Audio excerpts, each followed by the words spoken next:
Hey everybody, it's Chris and I'm back to do a really quick painting with you. This is using the Sheleeart technique that I've featured a couple times already on my channel.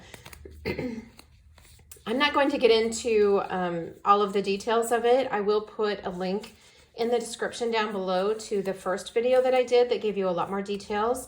Again, I would like to reiterate that I really encourage you to sign up for the class because you can learn so much more than what you'll ever learn from me or anyone else on YouTube, honestly. And there's also a Facebook group just for people who have purchased the class that once you get signed up for the class, you'll be you can be added to the group, which is really super helpful too. So today I'm working on a 4x12 canvas. This is a canvas size that is only available in like the basics at Michael's. They don't have it. I've not found this size in a nicer quality canvas. Generally, I will use the level 2 or level 3s, and I like the level 3s because they're thick.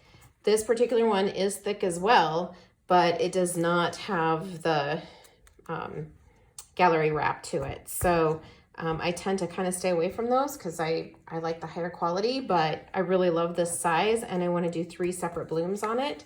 So we're going to go ahead and use this level 1 gallery canvas today from Michael's. Like I said, this is a 4x12, and this is my white paint that I use for the Sheleeart style.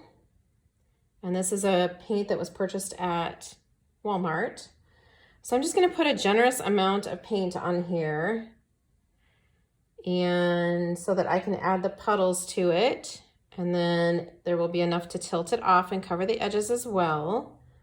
I want to make sure that I've got a generous amount here so that it will go down over the sides too. So the colors I'm using today are dioxazine purple, and this is the Liquitex Basics paint that I've mixed up along with some of my shimmer that I kind of showed you in the first video as well. So I'm going to put down a nice generous amount of that first in 2 spots. And then in the other spot, I will start with one of my other colors that I'm using. So I'm doing dioxazine purple and reflex violet, which is a Pearl-Ex color. And then I'm also doing mineral blue, which is one of my Soho Artist Loft paints. And I'm going to put that one in the center so that we have kind of a different layering going on here. And I want to make sure that I get enough of that down there. This one's getting a little bit low. I need to mix a little more up. And then on top of the purple, I'm going to put the reflex violet.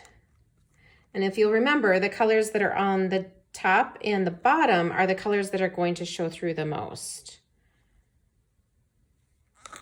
All right, and then next I'm going to put down some Artist Loft metallic blue. I'm gonna put that in the center on the blue.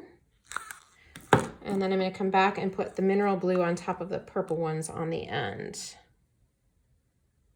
And then I'm also going to add in a little bit of interference blue, which is a golden color that I have mixed up. It's not really a color, it will show up, but it'll show up a lot differently. And I'm going to come back with my metallic blue on top of the end colors.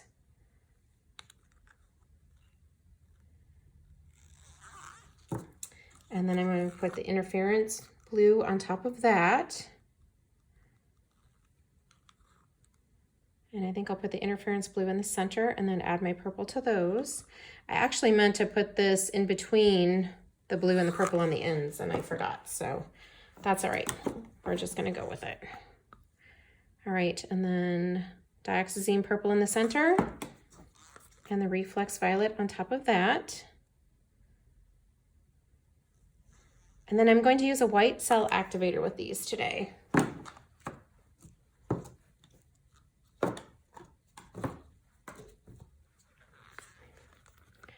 So I've got my white cell activator here. It's a little bit thinner than the other pigments that I'm using, and I'm just going to put that on top of all 3 of my puddles that I have going.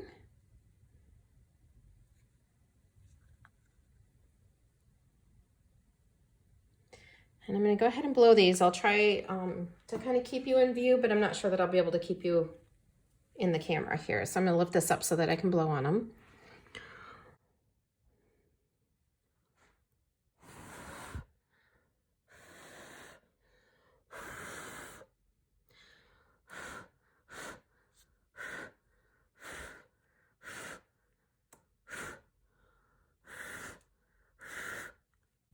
So I've got part of it blown. I'm just going to turn it so that I can blow the other side.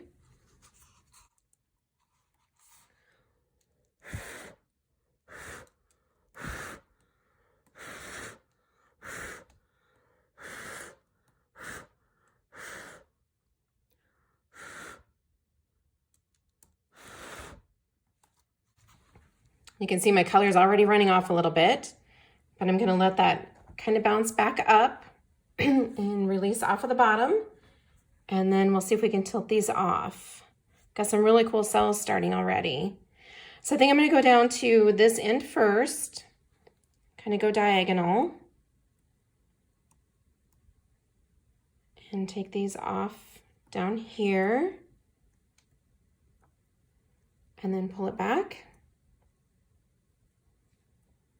And then I want to go off of the other end. I have to say this is a little bit trickier when you have 3 blooms that you're trying to manipulate here. All right, then I'm just going to bring the paint back. I want to go off of the sides a little bit and see if I can straighten this out a bit. I can tell that I still have quite a bit of paint on here. There we go, that's better.